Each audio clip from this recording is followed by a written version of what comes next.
নেই। আমাদের বাবা মায়ের মুখের দিকে আমরা তাকাতে পারি না। অনেকের বাবা মা এই চাকরি নিয়োগ দেখার জন্য অপেক্ষা করতে করতে মারা পর্যন্ত গিয়েছে। অনেক আপুর হাজবেন্ড মারা গিয়েছে। তাদের এখন কি অবস্থা হবে? এই মেয়েগুলোর কি অবস্থা হবে? আমরা এতগুলো মেয়ে আমরা এখন রাস্তায় নেমে এসেছি। এতগুলো মেয়ের দায়িত্ব কে দেখবে? এতগুলো মেয়ের কষ্ট কে দেখবে? এতগুলো মেয়ের দুঃখ কি আপনারা দেখতে পাচ্ছেন না? আপনাদের হৃদয় পর্যন্ত পৌঁছাচ্ছে না?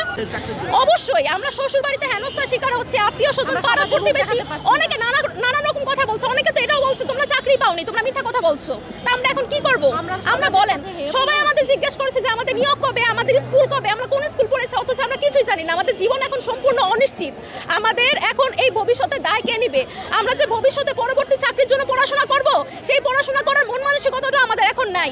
আমরা আর বইয়ের পাতা খোলার মতো অবস্থায় নাই। আমাদের সাথে যেই পরিমাণ অন্যায় করা হয়েছে, অবিচার করা হয়েছে, আমি শুধু আমাদের মাননীয় প্রধান উপদেষ্টার কাছে একটাই অনুরোধ করছি, আপনারা প্লিজ আমাদের আর বঞ্চিত করবেন না। আমাদের যথেষ্ট অসম্মান হয়ে গেছে, তবুও আমরা মেনে নিব। আমাদের আর অপেক্ষা করাবেন না, আমাদের সাথে আর ছেলেখেলা করবেন না। আমাদের আর কোনো সুযোগ নেই। আমরা বাসায় এখন কি জবাব দিব? আমাদের বাবা মাকে আমরা কি জবাব দিব?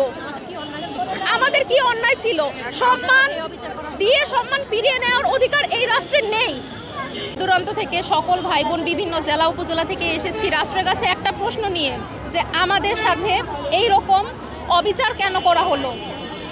এক নিয়োগে দুই নীতি কেন করা হলো? আমাদের যে প্রাথমিক শিক্ষক নিয়োগ তৃতীয় ধাপের পরীক্ষা, এটা 3টা ধাপে হয়। প্রথম ধাপ, দ্বিতীয় ধাপ এবং তৃতীয় ধাপ। এবং এটার একটা আলাদা বিধিমালা আছে, 19 বিধিমালা নামে পরিচিত। এবং এটার সার্কুলার 2023 সালের জুন মাসে। তো 2023 সালের জুন মাসে এই সার্কুলারটা ছাড়া হয় এবং প্রথম ধাপ এবং দ্বিতীয় ধাপে সেই বিধিমালা অনুযায়ী নিয়োগ দেওয়া হয়। এবং আমাদের যে পরীক্ষাটা সেটা 2024 সালে হয় এবং আমাদের অগাস্টের আগেই ভাইবা সহ সমস্ত কার্যক্রম এবং রেজাল্টও প্রস্তুত করে ফেলা হয়। রেজাল্ট দেওয়ার আগে 3টি মন্ত্রণালয়, আইন মন্ত্রণালয়, জনপ্রশাসন মন্ত্রণালয় এবং শিক্ষা মন্ত্রণালয়, 3টি মন্ত্রণালয়ের অনুমতি নিয়ে আমাদের রেজাল্ট দেওয়া হয়। আমরা রেজাল্ট দেওয়ার আগে বলিনি যে আমাদের এইভাবে রেজাল্ট দেন। তারা নিজেরা, তারা বিজ্ঞ লোক, তারা অনেক বিচার বিবেচনা করে আমাদের এই রেজাল্টটা দেয় এবং আদালতের সম্মতিক্রমে। তো এই রেজাল্ট দেওয়ার পরে আমাদের 31 অক্টোবর এই রেজাল্টটা দেওয়া হয় এবং 14 নভেম্বরের মধ্যে আমাদের সকল ডকুমেন্টস এবং মেডিকেল সার্টিফিকেট জমা দেওয়ার কথা হয়। তো আমরা আমাদের সকল কার্যক্রম এবং মেডিকেল সার্টিফিকেট জমা দিয়ে ফেলি এবং পূর্বে যারা আমরা চাকরি করতাম সেই চাকরি সবাই ছেড়ে দেয়। এরকম অনেক ভাই বোন আছে যারা 14-15 গ্রেডের সরকারি চাকরি করত, সেই সরকারি চাকরিও তারা ছেড়ে দেয়। কারণ আমরা যেহেতু নতুন একটা চাকরিতে যোগদান করছি, এটা নিয়মই হচ্ছে আমাদের পূর্বে চাকরি ছেড়ে দিতে হবে। এবং যারা বিভিন্ন বিভাগীয় শহরে পড়াশোনা করতো, টিউশন করতে এবং অন্যান্য চাকরি করত, তারা সব কিছু গুটিয়ে তারা নিজস্ব গ্রামে চলে যায়। যেহেতু এটা উপজেলা ভিত্তিক চাকরি, তারা নিজস্ব গ্রামে তাদের চাকরিতে নিয়োগের জন্য অপেক্ষা করতে থাকে। তো আমাদের 20 তারিখে আমাদের নিয়োগপত্র হাতে পাওয়ার কথা ছিল, নভেম্বরের 20 তারিখে, এবং ডিসেম্বরের 5 তারিখে আমাদের যোগদান করার কথা ছিল। নভেম্বরের 19 তারিখে আমরা জানতে পারি যে আমাদের নিয়োগটা স্থগিত করা হয়েছে। তবুও আমরা শান্ত থাকি, আমরা আদালতের প্রতি যথেষ্ট সম্মান প্রদর্শন করি। আমরা ভেবে থাকি যে যেহেতু আমাদের আইনসম্মতভাবে আমাদের নিয়োগটা হয়েছে এবং আমাদের এই অন্তর্বর্তী সরকারই আমাদের নিয়োগ দিয়েছে এবং যেহেতু বিধিমালা আমাদের পক্ষে, আইন আমাদের পক্ষে, তাহলে আমরা কেন আমরা তো আর বঞ্চিত হব না। আদালত আমাদের কথা চিন্তা করবে, আমাদের 6500 পরিবারের কথা চিন্তা করবে। কিন্তু আমরা 3 মাস অপেক্ষা করি এবং 14 তারিখ আমরা ডিসেম্বরের 14 তারিখ আমরা একটা শান্তিপূর্ণ মানববন্ধন করি। যেহেতু অনেক বেশি শুনানি চলছিল, আমরা চাচ্ছিলাম যে একটা নির্দিষ্ট ডেট দিয়ে দেখ, একটা রায়ের একটা নির্দিষ্ট ডেট দিয়ে দেখ।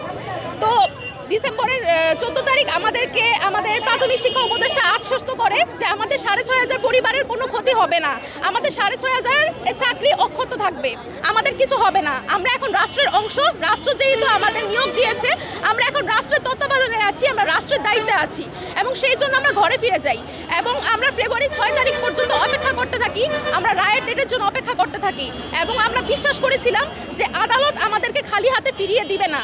কিন্তু 6 তারিখে আমরা বিধ্বস্ত হয়ে যাই, আমরা শূন্য হাতে ফিরে যাই। আমাদের আর পিছনে ফিরে তাকানোর কোনো সময় নেই। আমাদের ধৈর্যের একটা সীমা আছে, আমাদের সহ্যের একটা সীমা আছে। আমরা এতদিন যাবত রাস্তায় পড়ে আছি, আমরা জানি না আর কতদিন এই রাস্তায় থাকার মতো শক্তি পাবো।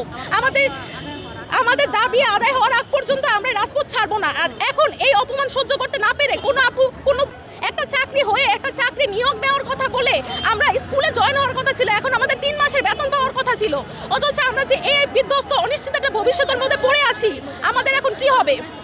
আমাদের এই দায় কে নিবে? এই 6,500 পরিবারের সাথে আরও তাদের পরিবারের সদস্যরাও জড়িত, 6,500 মানুষের সাথে কতগুলা মানুষ, এতগুলা মানুষের দায় এখন কে নিবে? একটা মানুষও যদি বাদ যায়, একটা মানুষের চাকরিও যদি বাদ যায়, তার যদি কোনো ক্ষতি হয়, তার দায় একমাত্রই রাষ্ট্রের। আমি আমার রাষ্ট্রের কাছে এবং রাষ্ট্রের প্রধান যে ব্যক্তিবর্গ আছে তাদের সবার কাছে একটাই রিকোয়েস্ট করছি, আপনারা প্লিজ আমাদের এই কষ্টটা একটু বুঝুন, আমাদের দুঃখটা একটু বোঝার চেষ্টা করুন, আমাদের প্রতি একটু সহমর্মিতা প্রদর্শন করুন। আমরা কোনো দাবি নিয়ে আসিনি, আমরা আমাদের অধিকার ফিরে পেতে এসেছি। যেহেতু আপনারা আমাদেরকে নিয়োগপ্রাপ্ত করেছেন, আপনাদের এখন দায়িত্ব আমাদেরকে দেখার। আমরা আমাদের অধিকার ফিরে পেতে চাই, আমাদের হারানো সম্মান ফিরে পেতে চাই, আমরা আর এভাবে অসম্মানিত হতে চাই না।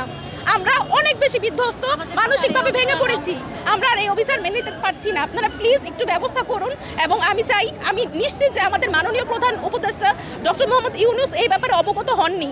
তিনি যদি জানতে পারতেন এবং শুনতে পারতেন যে আমরা এইরকম একটা অনিশ্চিত জীবনের মধ্যে কাটাচ্ছি, আমাদের সাথে এরকম অবিচার করা হয়েছে, তিনি নিশ্চয়ই দ্রুততম একটা পদক্ষেপ করতেন, একটা দ্রুততম পদক্ষেপ উনি নিতেন, কারণ উনি তো নারীদেরই পক্ষে। নারীরাই তো এই দেশের সম্পদ, এই দেশের শক্তি। উনি তো এতগুলো মেয়েকে বঞ্চিত করতে পারে না, এতগুলো ভাইকে বঞ্চিত করতে পারে না। আমরা তো এখানে কোনো অযৌক্তিক দাবি নিয়ে আসিনি, আমরা শুধুমাত্র আমাদের সম্মান, আমাদের জীবন বাঁচাতে এখানে এসেছি।